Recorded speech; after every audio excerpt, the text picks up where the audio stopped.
The bright lights of the New York City studio masked the rising tension on set. It was alive.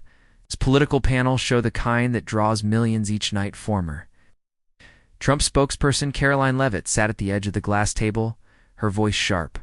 Her posture stiff. Across from her sat Captain Ibrahim Traoré, leader of Burkina Faso, invited to speak about African sovereignty and us. Foreign policy. They weren't meant to clash. It was supposed to be a diplomatic debate, but it didn't stay that way. Midway through the segment, after Traoré calmly challenged America's record in West Africa, Karoline leaned forward, her voice raised. "Sit down, boy," she said, her finger pointed like a weapon. The studio fell dead silent. Even the host's mouth hung open. Viewers at home gasped. Social media exploded, but Traoré didn't flinch. He didn't yell. He didn't walk off. He simply looked at her deeply, silently, as if he was seeing something far older than her words. And then he spoke, but not the way anyone expected. The silence after her words was haunting Karoline. Leavitt had leaned back, arms folded as if expecting to win, but Traoré didn't move. Instead, he slowly stood up, not in anger, not in rage, with the calm strength of a soldier who had seen war, a man who had buried brothers, a leader who carried the pain of a continent. He walked to the edge of the stage and looked out at the audience, silent, stunned, frozen in place. "I come from a place," he began softly, "where boys are forced to become men before they learn to dream." No one blinked. "You can call me boy on your stage," he said, now turning to Karoline, "but where I come from, boys carry nations on their backs. They fight so others don't starve. They lead because no one else will." Karoline's face dropped. Traoré wasn't defending himself. He was speaking to something much deeper. The cameraman zoomed in. A tear was forming in the eyes of an elderly black woman in the front row. This wasn't politics anymore. This was truth. And America was listening. The studio lights dimmed slightly as the atmosphere grew heavy.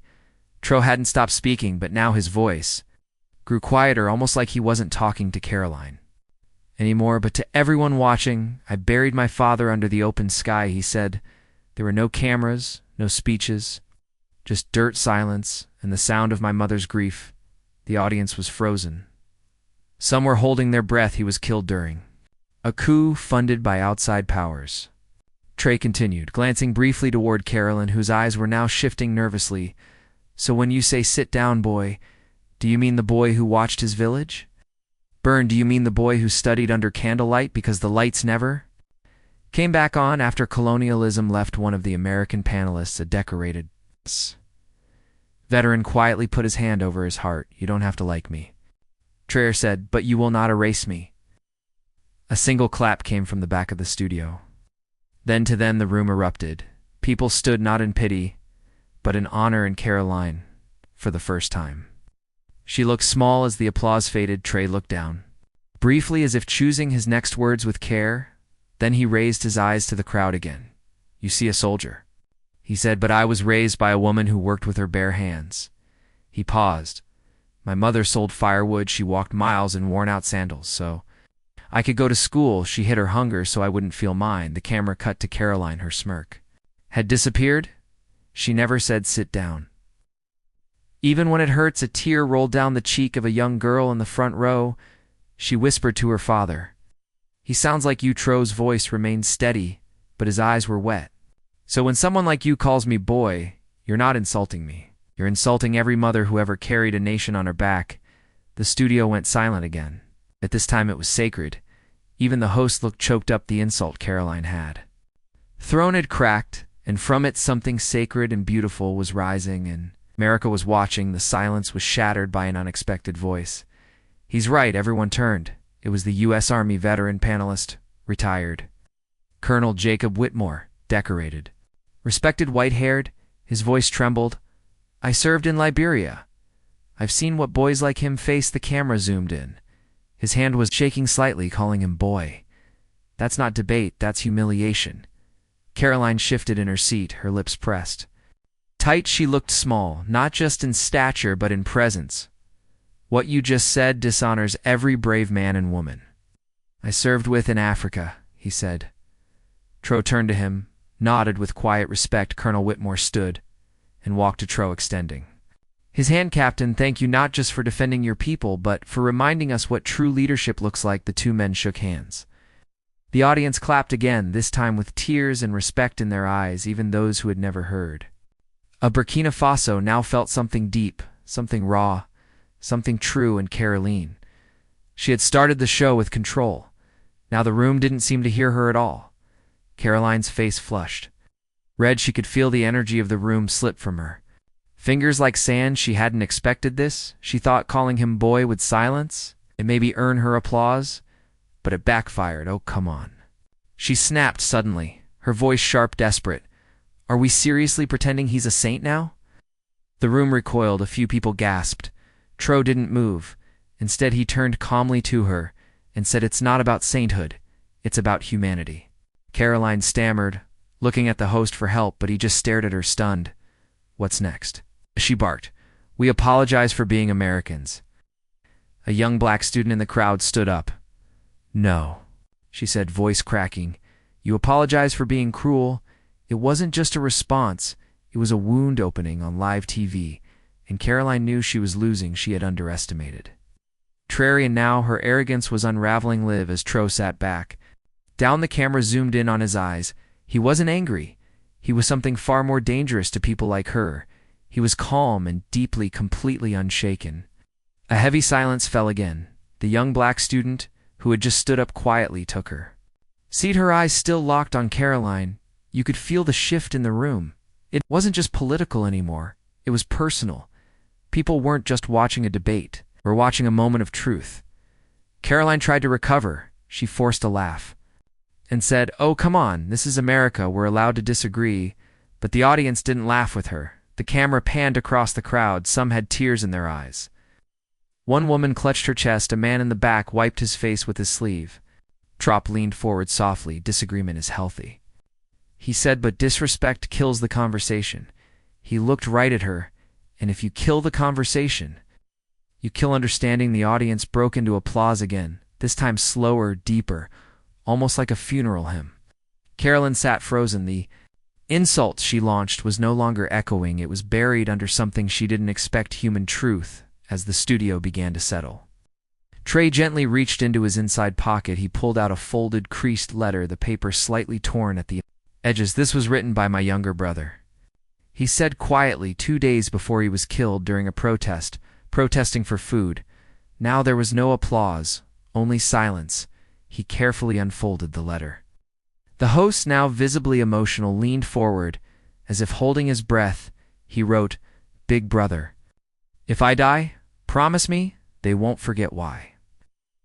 Traoré held the letter up to the light. Some people in the audience audibly gasped. A few wept. "So no," he said, voice steady but heavy, "I won't sit down, because I carry the memory of those who were forced to kneel." Karoline blinked rapidly. Her hands trembled slightly under the table. For once she had no words, and outside the studio on social media, the clip was already going viral. People across the country were sharing it with one word: watch. Yes. Traoré gently folded the letter back into his pocket. A strange quiet blanketed the room. Even the studio crew had stopped moving. No whispers, no laughter, no typing, just breath held. The studio lights above flickered faintly. Someone in the control room was crying. The host finally spoke. "Captain Traoré, is there anything you want to say to the American people watching right now?" He looked directly into the camera. "Yes," he said. "You don't need to know where Burkina Faso is to understand dignity. You just have to know what it feels like to be invisible." He leaned in. "I've never asked for pity. I ask for eyes that see." Karoline's jaw clenched. Her plan had collapsed. She wasn't the center of the show anymore. Traoré was not because he forced it, but because his truth was louder than her voice. Then something shocking happened. One of the camera operators put down his equipment and stepped onto the stage. He walked over to Traoré, shook his hand, and whispered, "Thank you for reminding me what honor looks like." And that was just the beginning. The room was still frozen when a middle-aged black woman in the third row slowly stood up. She didn't ask permission. "I didn't come here to speak," she said softly, "but I need to say this." Everyone turned to her. "My son served in Afghanistan, came back in a box." Her voice cracked. "He was called a boy too, even in uniform." She looked at Traoré with tears in her eyes. "When you spoke, it felt like..." "My son stood up again." Gasps echoed across the room. The camera zoomed in. Traoré gently nodded. No words, just deep shared pain. Karoline looked like she wanted to interrupt, but even she could feel it. This was not her moment any more than the woman. Added something that broke the room open. America needs men like you, not loudmouths who talk over pain. The crowd erupted into standing applause. This wasn't just a debate anymore. It was becoming something bigger. A reckoning. Karoline clenched her jaw. This was supposed to be her show, her moment, her political climb, and now she was invisible. This is a setup, she hissed into her mic. This isn't journalism. It's emotional theater. The host turned to her slowly, then removed his earpiece. Karoline, the cameras are rolling. You made this moment. You just didn't expect it to speak back. She slammed her cue cards down and stood up. I don't need this circus. She spat, then stormed off, set her heels echoing like gunshots across the floor. The audience didn't boo. They didn't cheer either. They just watched her go in silence. Then someone from the audience whispered what millions were thinking. She couldn't handle the truth. The camera panned to Traoré, still seated calm.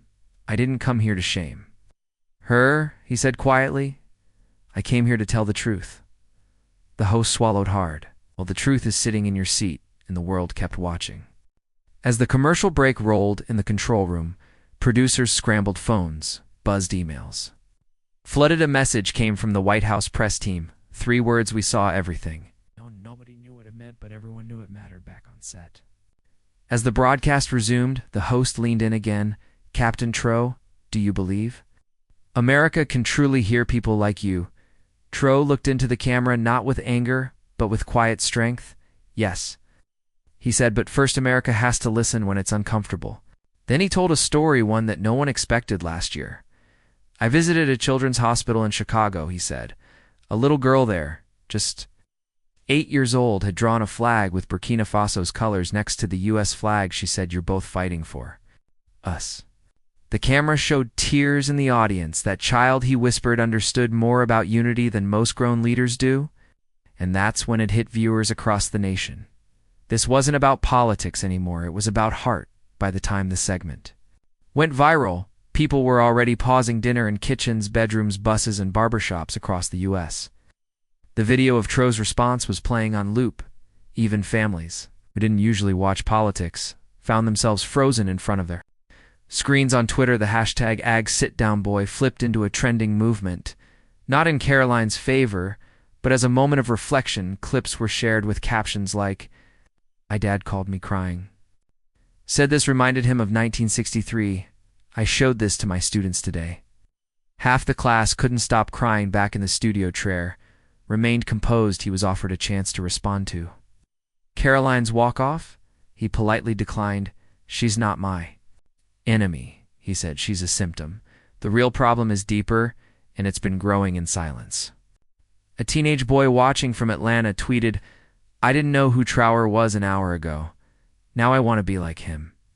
What was meant to be a takedown was turning into a national awakening. The host cleared his throat and asked the final in studio question. What does America need to hear right now, Captain?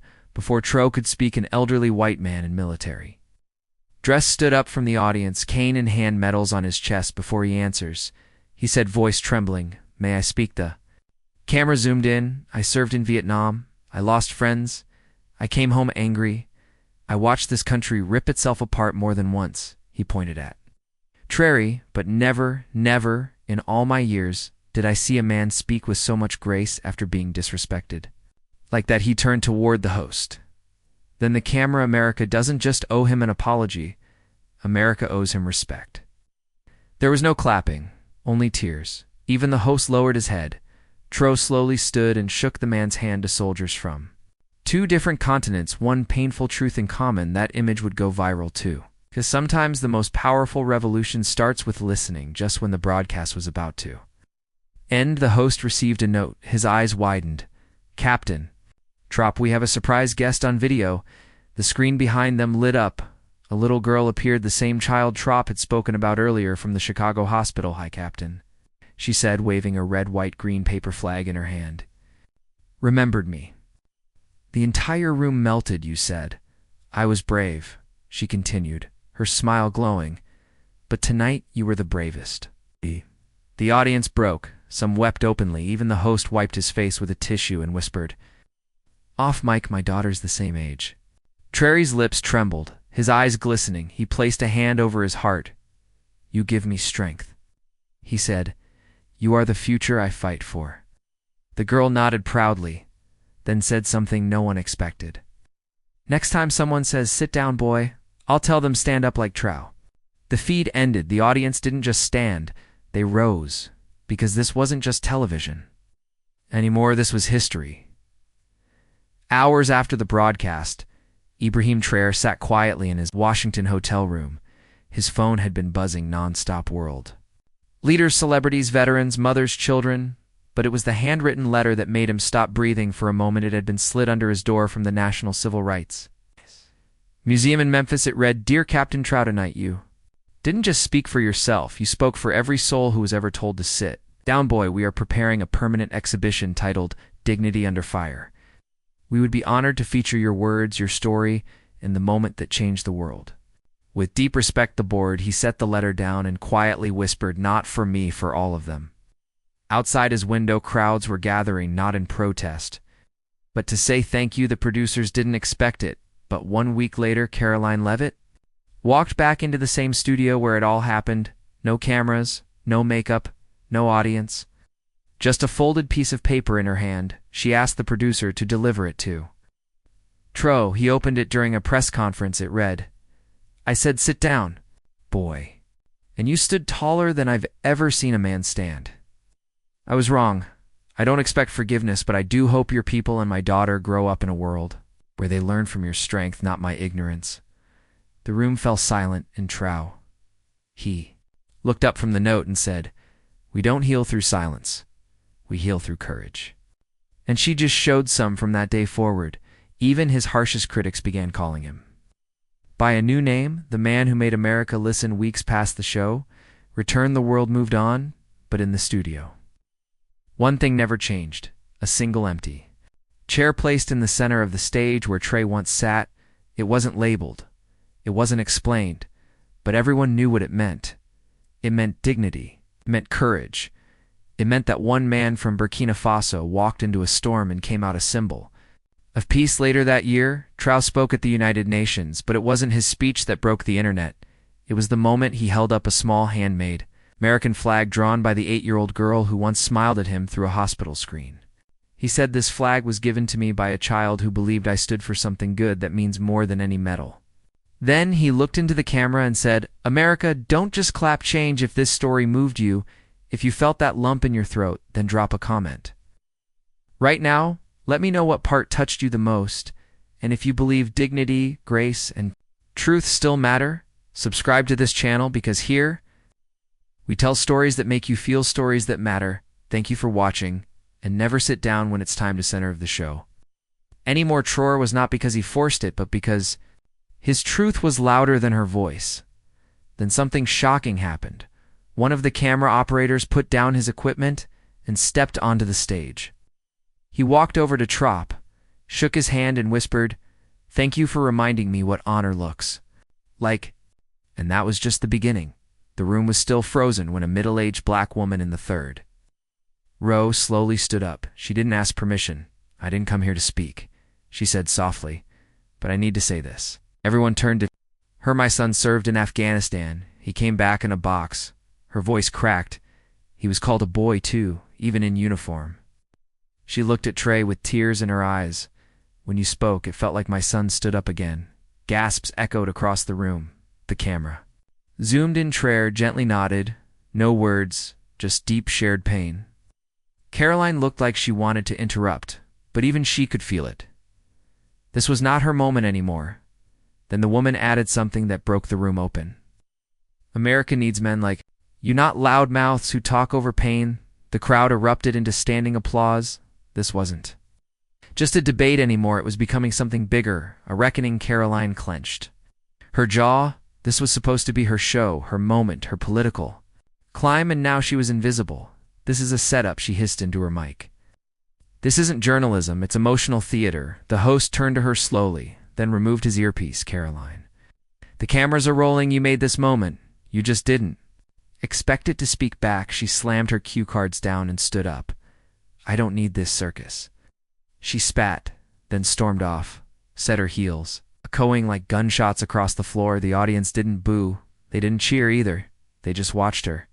"Go in silence, then." Someone from the audience whispered what millions were thinking. She couldn't handle the truth. The camera panned to Traoré, still seated calm. "I didn't come here to shame her," he said quietly. "I came here to tell the truth." The host swallowed hard. "Well, the truth is sitting in your seat," and the world kept watching as the commercial break rolled in the control room. Producers scrambled, phones buzzed, emails flooded. A message came from the White House press team, 3 words. "We saw everything." Nobody knew what it meant, but everyone knew it mattered back on set. As the broadcast resumed, the host leaned in again. "Captain Traoré,